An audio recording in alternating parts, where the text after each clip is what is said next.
Joining us now, working on this year's Jackson Pride and Music Fest, Rebecca Calkins and Wooly Adams. Welcome to the show. Well, thank you. Lord. So this Saturday is Pride Fest. Yes, it's the big Now- event. It seems like we didn't have one last, 2 years? I know, last 2 years, COVID Yeah. really hurted us. We tried to have a little bit of a virtual thing, but finally we're back in person. On Saturday, we're going to have 3 food trucks, 3 bands, and it all starts at 3:30. So that should be easy to remember. So I remember the first Pride Fest, you had a parade Yes. that started.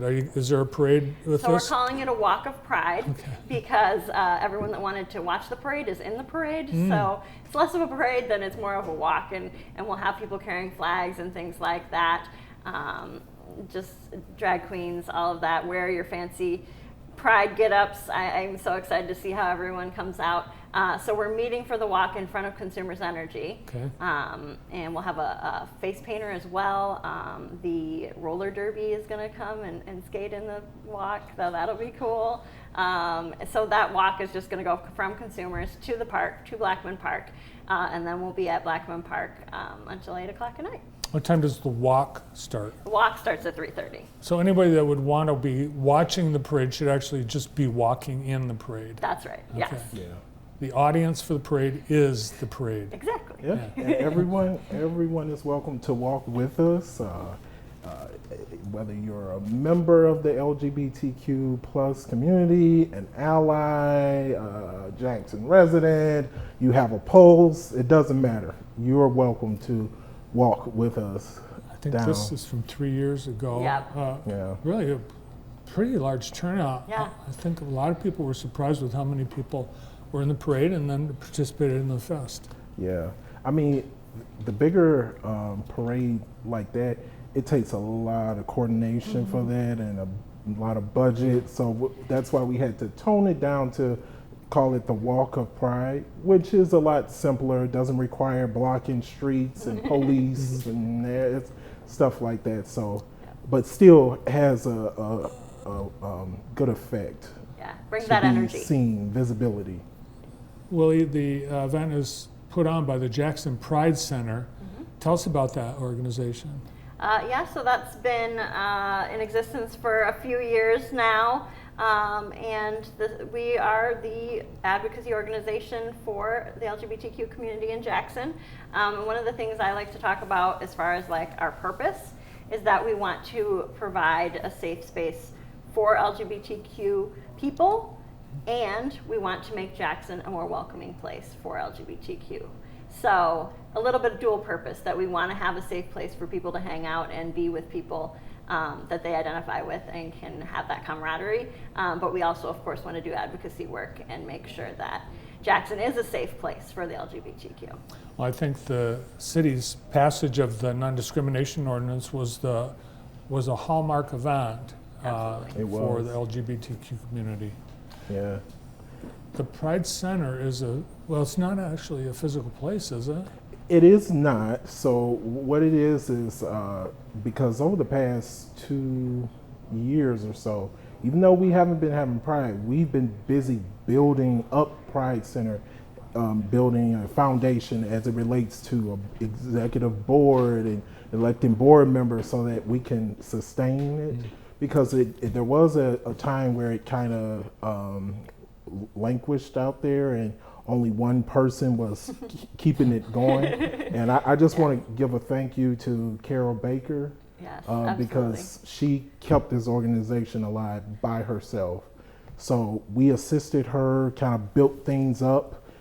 Carol has since left, but she knew it was in good hands. So, and here we are today. Yep, absolutely. And So, someday you want to have a place. Yes, we've talked about that, brick and we mortar did. at some point, as well as having actual staff. So that's one of the big fundraising goals of ours, is to hire an executive director and a programming director, so that we don't have to do it as our side gig, as our side 'Cause, hustle. you know, all of us board members, we all have full-time jobs, so this work is in addition to just our own lives and obligations too. But it's something I'm happy to be a part of. So like this is one thing I want to be a part of. So. All right, so the walk, and then you mentioned food trucks. Food trucks and bands. Who are the bands?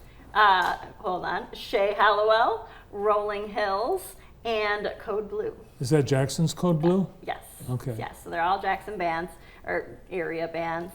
And then the food trucks is Craveable, so we got our vegan food truck, love it.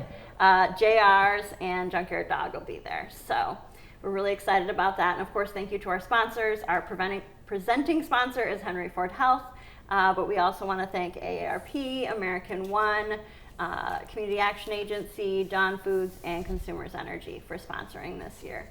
Couldn't do it without you. And the event starts at 3:30, goes until 8 o'clock. And then afterwards, we talk about an afterglow. So there are a few businesses downtown that are offering some Pride deals or special, Pride drinks or meals. So be sure to stay down and support local business, of course. The first 2 or 3 events included a drag show, but not this year. Yes, so we've Not kind of this year. separated that out, and we like to use that as our fundraiser. So we've seen a few different drag shows coming through town that sell out so quick. So we know that is a way that we can make some money and hopefully use that money to hire people and maybe get a brick and mortar someday. So we're looking at doing we're going to do a dry drag bingo. So we've had some requests from the recovery community to not always have it be an alcoholic event, which is understandable. So we're going to do a dry drag bingo at the end of September. And then we are going to do our full cabaret drag show in October. So those dates are coming. Of course, follow us on Facebook and Instagram, and you can find out that information. Now, besides this event, you guys do some other things throughout the year. I saw the partnership you have with the library Yes. for LGBTQ youth. Yes, so that's something I'm personally running. It's the countywide GSA, or Gender and Sexualities Alliance. So every school can have a GSA. It's just like an after-school club.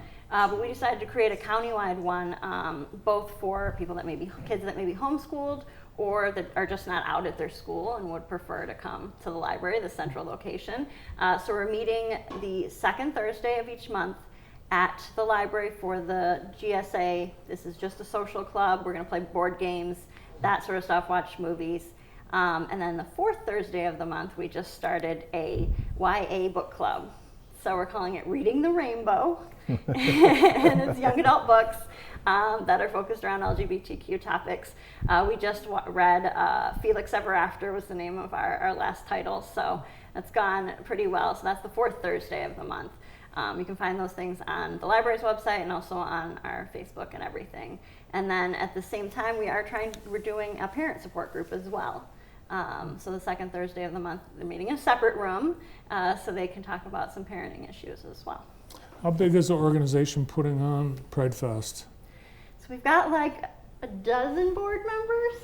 We're actually up to 14 board members. Yes. Because you really want to build, a good amount of people just in case if you lose a person or whatever, things aren't going into chaos. So, we have a very strong board, president.